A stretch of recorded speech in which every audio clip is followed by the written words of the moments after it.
하나님의 말씀 룻기 4장 7절에서 17절까지의 말씀을 같이 보도록 하겠습니다. 옛적 이스라엘 중에는 모든 것을 무르거나 교환하는 일을 확정하기 위하여 사람이 그의 신을 벗어 그의 이웃에게 주더니 이것이 이스라엘 중에 정명하는 전례가 된지라. 이에 그 기업 물을 자가 보아스에게 이르되 네가 너를 위하여 사라 하고 그의 신을 벗는지라.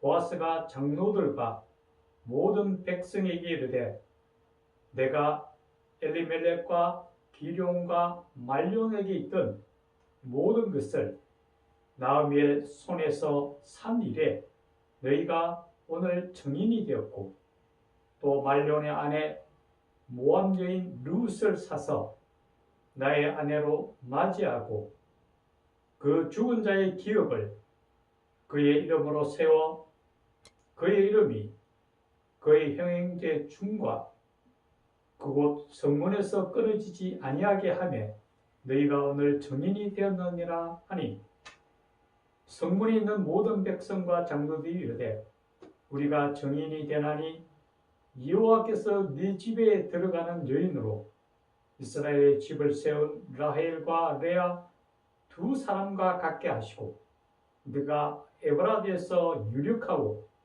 베들레헴에서 유명하게 하시기를 원하며 여호와께서 이 젊은 여자로 말미암아 네게 상속자를 주사 네 집이 다말이 유다에게 낳아준 베레스의 집과 같게 하시기를 원하노라 하니라.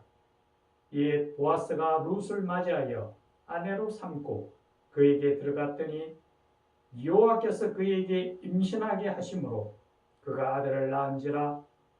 여인들이 나오미에게 이르되 찬송할지로다. 여호와께서 오늘 네게 기업 물을 자가 없게 하지 아니하셨도다. 이 아이의 이름이 이스라엘 중에 유명하게 되기를 원하노라. 이는 네 생명의 회복자이며 내 노년의 공양자라. 곧 너를 사랑하며 7 아들보다 귀한 네 며느리가 낳은 자로다 하니라. 나오미가 아기를 받아 품에 품고 그의 양육자가 되니 그의 이웃 여인들이 그에게 이름을 주되 나오미에게 아들이 태어났다 하여 그의 이름을 오벳이라 하였는데 그는 다윗의 아버지인 이새의 아버지였더라. 아멘. 오늘 전할 하나님의 말씀은 축복받은 세 사람입니다. 이 시간 성령께서 우리의 마음을 주장하시고 우리로 하여금 주의 은혜의 장막에 이르게 하셔서 이 시간 우리 모두에게 은혜가 충만한 시간이 되기를 간절히 축원합니다. 오늘 성경 본문에는 중심이 되는 세 사람이 나옵니다. 2 여인과 1 남자입니다.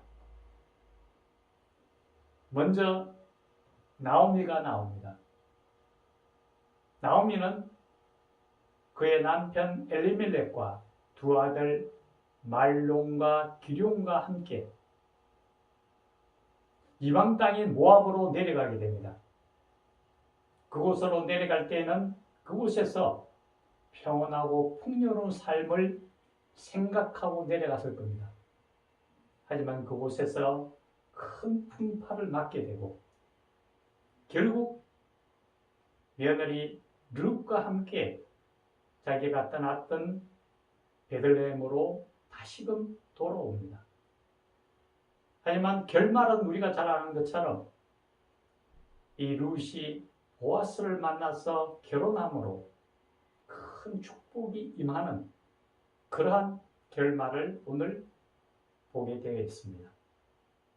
하지만 이러한 행복한 결론에 이르기까지 그들이 겪어야 했던 그 많은 과정들은 아마 누가 그 과정을 겪더라도 견디기 힘들 정도로 참혹하고 힘든 과정이었음에 틀림이 없습니다. 이 성경을 보면은 하나님께서 만드신 이 창조의 세계 속에서는 저절로 이루어지는 것은 아무것도 없다라는 것을 우리는 분명하게 알 수가 있습니다. 어떤 것이든 그에 상응하는 대가를 지불해야 된다는 것을 우리는 분명히 알아야 합니다. 잠언에 보면은 속히 잡은 산업이 복이 되지 아니한다라고 얘기합니다. 너무 쉽게 어떤 것을 취하게 되면은 그것이 또 쉽게 나가버린다라는 거죠. 옛말에 이르기를 너희가 상품을 잘 알지 못하거든 많은 돈을 주고 사라고 얘기합니다. 좋은 것을 얻고 싶다면은 그에 상응하는 대가를 치르라고 얘기하는 거죠. 우리가 너무나 잘 아는 가장 큰 대가를 치르신 분이 바로 예수님입니다. 예수님께서 십자가에 달려 죽으심으로 우리 죄가 사함을 받았다. 그래서 우리는 예수님을 통해서 대속함을 입었다고 합니다. 대신 우리를 위해서 값 지불을 해주셨다는 거죠. 값 지불을 통해서 우리가 구원함을 받은 거죠. 이 세상의 모든 것은 어떤 것이든 그에 상응하는 대가를 치러야만 그러한 것을 얻을 수 있다는 것을 생각해야 할 겁니다. 오늘 우리가 이 세 사람을 돌아보면서 그들이 값 지불을 어떻게 함으로 해서 그런 행복한 결론에 도달했는지 우리가 한 번 더 깊이 생각하는 그러한 시간이 되기를 간절히 축원합니다. 먼저 나오미를 한번 생각해 보시기 바랍니다. 나오미는 그 남편 엘리멜렉과 두 아들 말론과 기럯과 함께 이방 땅인 모압으로 내려갑니다. 한마디로 얘기하면 오늘날 이민을 가는 거죠. 우리가 이민을 간다는 것은 아마 지금보다 훨씬 나은 삶을 생각하고 갈 겁니다. 거기 가서 내가 열심히 하면은 아마 나중에는 정말 풍요롭고 행복한 삶을 살게 될 거야 라는 그런 꿈을 갖고 다들 가게 될 겁니다. 이 나오미도 그런 생각을 가지고 틀림없이 갔습니다. 그래서 그곳에서 두 아들이 결혼까지 시켰죠. 얼마나 행복하겠습니까? 이제 남은 것은 행복을 누리며 살기를 기대했을 겁니다. 그런데 갑자기 남편이 죽어버립니다. 가장 신뢰하고 믿을 수 있는 남편이 죽자 그것으로 끝났으면 그나마 다행인데 두 아들까지도 다 죽어버렸습니다. 한 집안의 모든 남자들이 다 죽어버렸습니다. 이제 남아있는 건 가부들만 남았습니다. 두 며느리와 시어머니죠. 그런 황당한 사건 속에서도 이 나오미는 먼저 며느리들의 안날을 걱정합니다. 이제 너희들이 너희 동족에게로 가서 좋은 사람 만나기를 내가 원하노라 하면서 보냅니다. 그 중에 오르바는 시어머니의 말씀을 듣고 그대로 따랐지만은 룻은 내가 어머니 곁을 떠나지 않겠습니다라고 끝까지 붙어 있습니다. 그나마 그것이 나오미에게는 큰 위안이 되었을 겁니다. 이제 그 룻을 손을 잡고 함께 유대 베들레헴으로 돌아왔습니다. 돌아왔지만은 너무나 참담하고 힘듭니다. 그래서 자기 이름이 나오미라는 것은 희락을 의미하죠. 기쁨이라는 그 나오미가 나를 이제 나오미라고 부르지 마라. 나는 이제 슬픔이다. 나라라고 부르라고 얘기를 합니다. 그 정도로 마음이 참혹하고 힘듭니다. 뿐만 아닙니다. 이제 끼니도 걱정해야 됩니다. 이제 며느리 룻이 나가서 남의 밭에서 이삭으로 주워온 것을 가지고 근근히 생계를 이어가는 처참한 상황에 놓이게 되어 있습니다. 그런가 하면 이 룻을 한번 생각해 보십시오. 룻은 이방 나라인 모압 여인이었습니다. 그 나라로 이민 온 그 청년을 만나서 결혼을 합니다. 그런 결혼은 굉장히 많은 부담을 주었을 겁니다. 왜냐하면 이스라엘 민족은 자기 믿음이 아니면 받아들이지 않습니다. 그래서 이 룻은 자기 신이 아닌 하나님을 모셔야 된다는 걸 알고 있었죠. 그렇다면 자기 동족으로부터도 멀어질 수밖에 없습니다. 하지만 그 가족을 만났기에 큰 기대를 안고 있었을 겁니다. 이제 내가 하나님을 모시고 행복하게 살겠다라고 했는데 어느 날 남편이 죽어버리고 그 집안의 모든 남자들이 다 죽어버렸습니다. 다 가부가 되어버렸어요. 이제 시어머니가 너도 동족으로 돌아가라고 얘기합니다. 그런데 이 룻은 그렇게 얘기합니다. 어머니의 하나님이 나 하나님이다.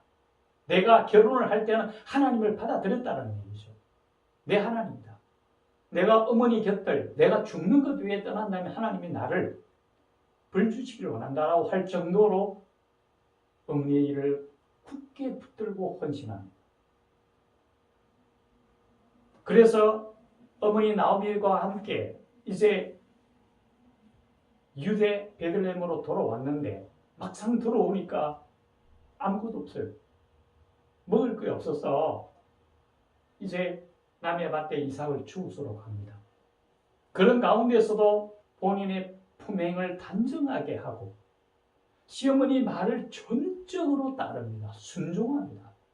하나님께서 분명하게 길을 열어주시려는 확신을 갖고 시어머니 말을 그대로 따라 순종합니다. 때로는 참 순종하기가 조금은 어려운 일도 오로지 그 시어머니의 말을 따라 그대로 행합니다. 그 순전한 마음, 비록 힘든 가운데 있음에도 불구하고 시어머니와 하나님만을 의지하고 나아가는 그런 상황 속에서 보아스라는 남자를 만나게 됩니다.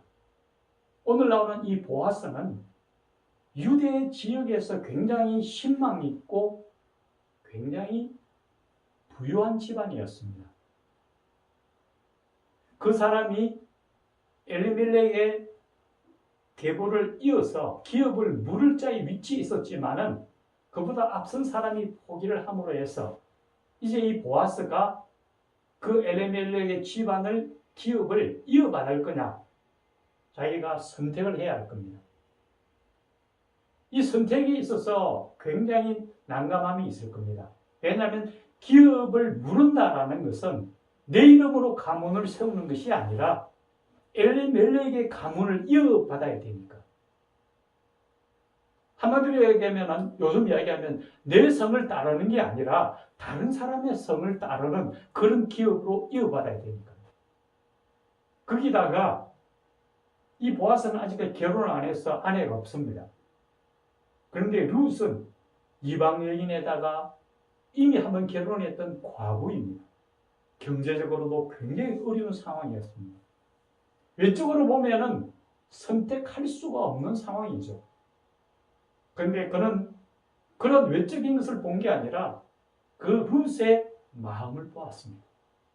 하나님을 전적으로 헌신하고 믿음으로 나아가는 모습, 시어머니 말씀에 그대로 순종하고 따르는 헌신과 사랑과 희생을 보았어요. 그래서 가감하게 선택을 하고 같이 결혼을 합니다. 이 결혼이 모든 사람들이 축복했다고 오늘 이야기 나옵니다. 하나님께서 큰 축복으로 그들에게 임합니다. 그들이 결혼해서 낳은 아들이 오벳입니다. 오벳은 이새의 아버지였고 이새로부터 다윗이 나옵니다. 다윗의 계보에 다윗이 조상이 됩니다. 가장 큰 축복을 하나님이 내려주신다라는 거죠. 그들의 그런 헌신과 사랑과 그런 희생이 아름다운 결실을 맺게 하고 하나님의 큰 축복으로 나오게 됐다는 거죠. 우리가 삶을 살면서도 그런 일들이 참 많습니다. 정말 어려운 과정을 겪어 나오면서 서로 손을 붙들고 어떻든 그것을 이겨낼 때에 사람과의 참다운 신뢰와 믿음이 싹튼다라는 거죠. 이 나오미와 룻은 정말 가장 참혹한 순간에도 서로 손을 굳게 붙들고 그것을 이어나왔기 때문에 그런 아름다운 결실로 나가게 됐다는 것을 기억해야 할 겁니다. 우리가 이 땅에 사는 동안 우리 앞에는 정말 언제나 가시와 은근키가 우리 앞에 놓여 있을지 모릅니다. 하지만 이 삶을 우리가 끝까지 최선을 다해 나아간다면 우리에게 놓여진 것은 바로 하늘나라 영생입니다. 우리가 평생 누릴 하나님 나라를 바라보고 이 땅을 끝까지 이겨나가며 주의 나라에 임하기까지 늘 승리하며 살아가는 하나님의 백성들이 되기를 간절히 축원합니다. 같이 기도하겠습니다. 살아계신 하나님 아버지, 오늘 룻기를 통하여 우리가 말씀하십니다. 나오미와 룻은 정말 힘든 상황 속에서도 하나님만을 굳게 붙들고 나올 때에 아름다운 결실을 거두어 나갑니다. 또한 보아스는 외적인 것을 보는 게 아니라 그 하나님이 주신 중심을 볼 때에 아름다운 결혼을 하게 되고 그를 통해서 오빗이 나오고 오벳은 이새를 낳고 이새는 다윗이 나오는 다윗의 조상이 되는 너무나도 큰 은혜를 받게 됩니다. 우리가 이 땅 힘들고 어렵지만 끝까지 하늘나라를 바라보며 늘 승리하며 살아가는 하나님의 귀한 백성들이 되도록 도우시고 인도하여 주시옵소서. 이 모든 말씀 우리 구주 예수님 이름으로 간절히 기도드리옵나이다. 아멘.